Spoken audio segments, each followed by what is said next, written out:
संदीप ने अपनी माँ के कहने पर गांव में शादी कर ली थी। लड़की का नाम था सुनीता। माँ का कहना था एकदम मॉडर्न बहू नहीं होनी चाहिए, लेकिन उन्हें नहीं पता था कि गांव से आने वाली बहू सुंदर सुशील तो होगी और उसको गांव से बाहर भी निकाल लाएंगे, लेकिन उसके अंदर का गांव कैसे बाहर निकलेगा। शादी के कुछ दिन बाद, माँ टिफिन तो देना जरा। बेटा अब तो स्कूल नहीं ऑफिस जाता है, माँ से नहीं अपनी बीवी से टिफिन मांगा कर। ओके माँ। सुनीता टिफिन ले आओ। एक किलो टिफिन, इसके अंदर पिस्ता डाल दिया है। पिस्ता? पिस्ता क्यों? सास जी ने बोला था ना कि आपको पिस्ता बहुत पसंद है। ओहो, मैंने पिस्ता नहीं पास्ता बोला था, पास्ता। पास्ता? कहीं होता है पास्ता? अरे बेटी तू रहने दे, मैं बना दूंगी। अच्छा किया कि पाव भाजी बनाने का नहीं बोला, वरना किसी के पाव बना देती है।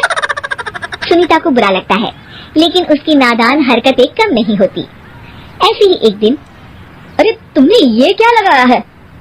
अरे आप वो फूस फूस करके लगाते हैं ना, वही। दियो? कहाँ दियो? किसको दियो? अरे वही ना जिससे खुशबू आती है। हाँ हाँ सही पकड़े हैं। अच्छा लेकर तो आना। कौन सा डियो लगाया तुमने? अभी लेकर आते हैं जी। संदीप की बात मानकर सुनीता अंदर से खुशबू वाला फुसफुस लेकर आती है। OMG! OMG मतलब ओ माय गणेश ना। अरे OMG छोड़ो, ये खुशबू वाला फुसफुस की बात कर रही थी तुम? हाँ इसी की, फिर से सही पकड़े हैं। अरे देवी, लेकिन आप सही नहीं पकड़े हैं, ये डियो नहीं है। डियो नहीं है तो क्या लियो है? अरे ये रूम फ्रेशनर है जिसको कमरे में छिड़कते हैं, खुद पर नहीं।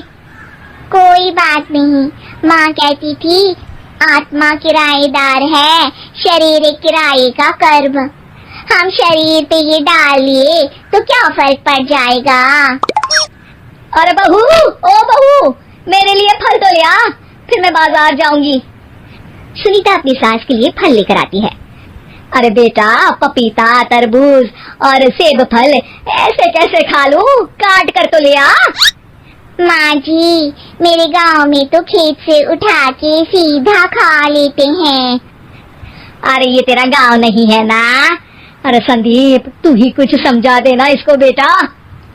मैं कैसे समझाऊं माँ, ये तो माइक्रोवेव को भी भट्टी बोलती है। कल मैंने बोला हाय कैसी हो, तो बोलती है किसी को हाय नहीं लगानी चाहिए। अरे सुनीता तेरा क्या होगा? अभी तो कैसे बताऊं माँ जी, अभी हम कुछ करेंगे फिर पता चलेगा क्या होगा, लड़का या लड़की। हे भगवान, कहाँ से आ गई ये? रामपुर से जी, आप ही तो लेकर आए थे मुझे। अरे मुझे माफ कर दो। पहले कोई गलती तो करिए जी, आपकी तो सारी गलती माफ कर देंगे हम। हाँ अरे बहू मेरी बात सुन, फल यानी कि फ्रूट जब भी लाए ना तो काट कर लाना, ठीक है?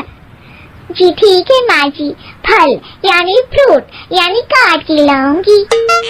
सुनीता रोज ही कोई ऐसी हरकत कर देती जिसकी वजह से उसे घर में दो बातें सुननी पड़ती। एक दिन, माँ मेरे बॉस घर पर आने वाले हैं शाम को, उनका बर्थडे है, फैमिली साथ नहीं रहती उनके, तो यही पार्टी कर लेंगे। उनको अच्छा लगा तो शायद मेरा प्रमोशन भी हो जाएगा। मैं ना फ्रूट केक लाकर फ्रिज में रख दूंगी और तेरे साथ आज खाना मैं बनाऊंगी, ताकि जब साहब आए तो खाने में कोई गड़बड़ ना हो। शाम को जब सारी तैयारियां हो जाती है, संदीप के साथ बड़े साहब भी घर आते हैं। आप फ्रूट केक तो ले आना बहू, फिर खाना खाएंगे।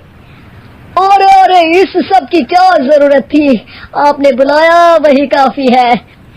सर आपका परिवार शहर में नहीं है तो हम ही आपके परिवार जैसे हैं सर। इतने में ही सुनीता फ्रूट केक लेकर आती है और बड़े साहब की टेबल पर रख देती है, और जैसे ही केक के ऊपर का बॉक्स हटाती है, ओह ये क्या है, केक तो कटा हुआ है, मैं तो ऐसा नहीं लाई थी। आप मुझे शाबाशी दे सकती है माँ जी, मैंने ही केक काट दिया।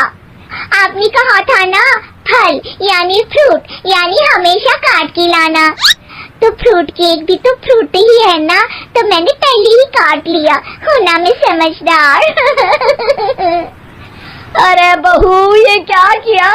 केक हमेशा वही काटता है जिसका जन्मदिन होता है। तुझे एक बात भी समझ नहीं आती, एक नंबर की बेवकूफ है। पूरा माहौल बिगड़ चुका था।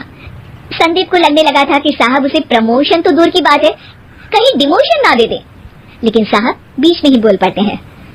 अरे अरे कोई बात नहीं, ये इनकी बेवकूफी नहीं है, इनका भोलापन है। बेटा आप कहाँ से हो? रामपुर गांव से। अरे वाह, गांव से? फिर तो आपके गांव में ताजे फल और सब्जियां मिलते होंगे। हाँ सही पकड़े हैं, हम तो काटते भी नहीं, सीधा खा लेते हैं। मैं ना एक बार तुम्हारे गांव घूमने जरूर चलूंगा। क्यों संदीप, ले चलोगे ना? मुझे गांव घूमना बहुत पसंद है।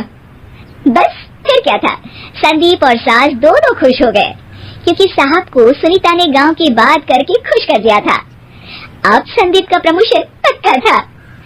शिक्षा, कभी भी किसी भी गलती पर घबराना नहीं चाहिए। हो सकता है कि उस गलती की वजह से आगे बड़ा फायदा हो जाए।